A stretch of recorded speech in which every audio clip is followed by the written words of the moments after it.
We continue in the section looking at examples of functions.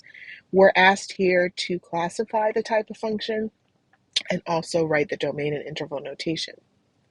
In example A, we have f of x is equal to 5x plus 2.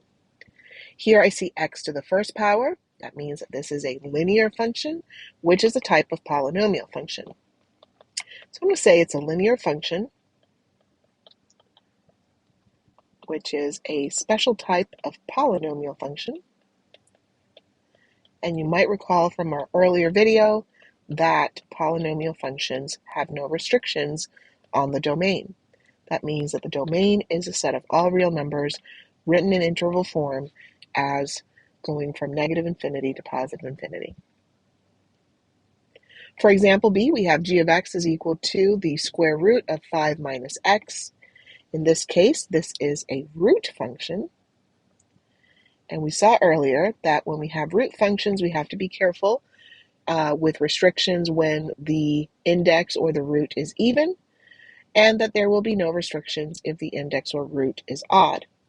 Well, in this case, there is an understood index of 2, and that is even. That means that we will have a restriction. The radicand, which is the quantity underneath the radical symbol, cannot be negative, so it must be either 0 or greater. Subtracting 5 from both sides, we see that the opposite of x must be greater than or equal to negative 5.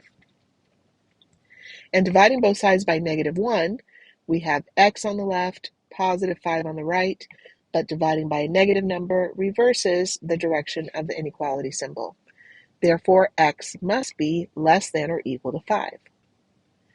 This restriction can be written in interval form as all real numbers from negative infinity up to and including 5.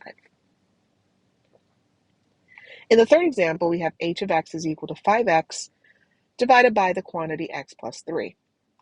This is called a rational function. And a good way to remember that is that the word rational comes from the word ratio, which is synonymous with fraction. So rational functions are functions that can be written as fractions that include polynomials in the numerator and or denominator. Rational functions do have restrictions if we have the variable anywhere in the denominator, which in this case we do. Division by 0 is undefined, so we have to make sure that that quantity x plus 3 does not take on the value of 0. Subtracting 3 from both sides gives us that x cannot be equal to negative 3, because that value of x would cause the denominator to be 0. To write this in interval notation, we say that the domain includes all values of x that are real except for negative 3. So we'll go from negative infinity up to, but not including negative 3, and then we'll pick up on the other side of negative 3 and continue traveling toward positive infinity. In my earlier video, I referred to this as hitting the speed bump. So you're cruising along the number line, everything's good, everything's fine, everything is a possible value of x, and then we stumble across negative 3 and find that we can't take on that value, so we jump over it and pick up on the other side and continue. Example D has f of x is equal to 4 times x to the 5th power minus x. This is a polynomial function.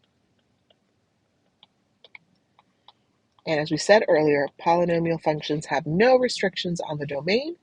Therefore, all values of x are good. We can go from negative infinity toward positive infinity.